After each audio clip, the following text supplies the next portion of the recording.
Falcon's Malteser by Anthony Horowitz. Anthony Horowitz is a famous English author specialising in suspense and mystery novels. Generally, his books are aimed at children and teenagers, although he has written some best-selling adult books such as Sherlock Holmes' House of Silk. Some of his most successful work includes the Alex Rider series, which then went on to be filmed, the Diamond Brothers series, and the Power of Five series. Anthony Horowitz enjoys putting large amounts of wit and jokes into his books. This can be demonstrated by the title of the book in which I am studying. The Maltese Falcon is a very popular book written by Dashiell Hammett. Horowitz has cleverly adapted its title to become the Falcon's Malteser. Maltesers are a spherical honeycomb treat surrounded by a thin layer of milk chocolate. A falcon is a bird of prey. Because of this, the title is very puzzling, and without understanding the novel, a reader would have no idea what it means. Another example of Horowitz's sharp humour is the name of the site where the Simple Brothers previously lived. We're not amused. This is wordplay on the famous saying by Queen Victoria, "We are not amused." The opening. Nick Simple is one of the Diamond Brothers. He is exceptionally smart for a 13-year-old boy and is the brains of all action taken between them. He ran away from his parents at Lenton Heathrow, narrowly escaping a move to Australia. He now lives with his brother Herbert, the other Diamond Brother. Herbert Simple is an awful guardian to his younger brother and is embarrassingly dim-witted. This is highlighted by Horowitz retelling how he managed to set a police station on fire during his first week of service. Herbert is in huge financial trouble and he can only afford a tiny, run-down apartment on the outskirts of London. Between the two of them, they establish the Tim Diamond Detective Agency, located in a small office room below their apartment so Herbert could afford to look after his brother. With little to no business during the beginning of the book, it could be predicted that the company would soon go out of business and Herbert would have to send Nick back to live with their parents in Australia. However, this all changes with the appearance of a dwarf named Johnny Naples, who comes to the office carrying a suspicious parcel and acting as if he were being followed. He offered a substantial amount of money if the brothers looked after a packet of Maltesers. Much to his curiosity, Herbert accepted the offer. Nick is dubious about the whole situation, guessing there is more going on than meets the eye. The next day, after using some of the money given to them by Naples, the brothers went to the cinema to watch 101 Dalmatians. On returning to the flat, they find it had been broken into and turned over as if someone was trying to find something. Luckily, Nick had taken the Maltesers with him. In the morning, they discover a note left by the Fat Man. The Fat Man is the most notorious criminal mastermind in England. According to Herbert, he is involved in almost every crime there is: armed robbery, arson, theft, and armed burglary. The note demands that the Diamond Brothers meet him at Trafalgar Square. The Diamond Brothers do so and discover that the Fat Man is actually rather thin, one of the thinnest men Nick has ever met. From small talk, the conversation elapses into threats when Nick tells the Fat Man they do not own the box of Maltesers and they don't know what he's talking about. The Fat Man gives the brothers 2 days to find the box and give it to him, still not believing they don't have the Maltesers. The brothers inquired as to where the post packaging surrounding the Maltesers can be traced to in a local post office.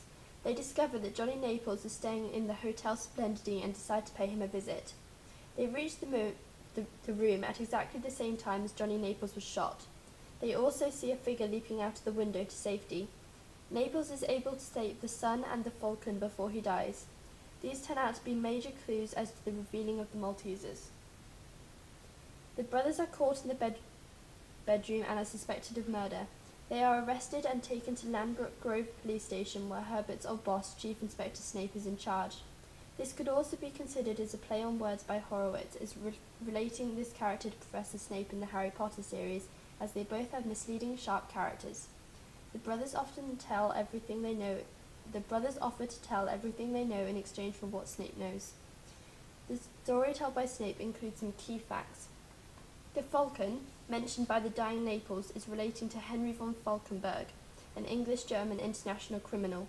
The Falcon would only deal in diamonds, and the police service suspect that von Falkenberg has a secret stash of diamonds in the city, and the Maltesers are vital to their discovery.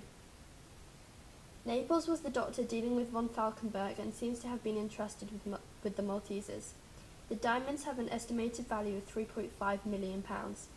Once Snape has finished his story, he writes up the people who could be most interested in the situation of the diamonds. The fat man, who has often dealt with von Falkenberg, Beatrice von Falkenberg, his newly widowed wife who believes that they are rightfully hers even though she just married her husband for the money, William Gott and Eric Himmel, who are the Falcon's lieutenants, and the professor described as the Falcon's technology whiz.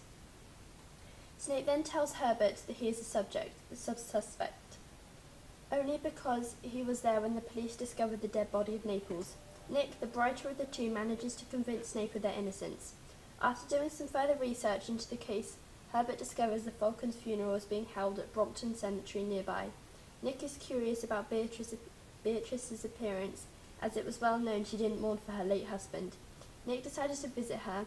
He was only allowed to leave by promising that if he finds the diamonds he will give them to her. Nick is then visited by the professor, who is willing to reach a compromise, half the Falcon's diamonds for the Maltesers. Nick is about to give the professor some fake Maltesers, but the transition is intercepted by Gott and Himmel, the two bodyguards of the Falcon. Nick is captured by the two bodyguards, and the professor flees. Nick smartly gives the two bodyguards a false address, telling them that's where the real Maltesers were. While they go off to look for them, Nick is locked up with Naples' girlfriend Lauren, who happens, in previous careers, to have been an escapologist's assistant. They manage to escape Gott and Himmel's apartment.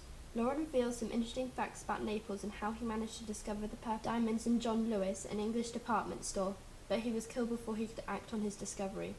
Nick goes to John Lewis in search of any clues, but meets very angry Gott and Himmel. They manage to escape, and Nick discovers the barcode on the Maltesers opens up the Falcon's bank account. Nick calls on all the diamond searchers, and there is a shoot-off in the graveyard of the Falcon. Nick quickly opens the bank account in the grave of the Falcon, but it turns out Lauren has stolen all the diamonds because she's worked out the truth. However, as a reward, Lauren sends the Diamond Brothers a Malteser with a diamond inside. Nick decides to go skiing on Christmas break with the money. However, Herbert breaks his leg and the money is spent on healthcare. During the course of this story, the clues start to add up, even though the situation of the diamonds doesn't become apparent until right at the very end. Nick manages to use different parts of each story to piece together the mystery of von Falkenberg's diamonds. A 13-year-old boy outsmarts some of the most intelligent criminal masterminds in Britain.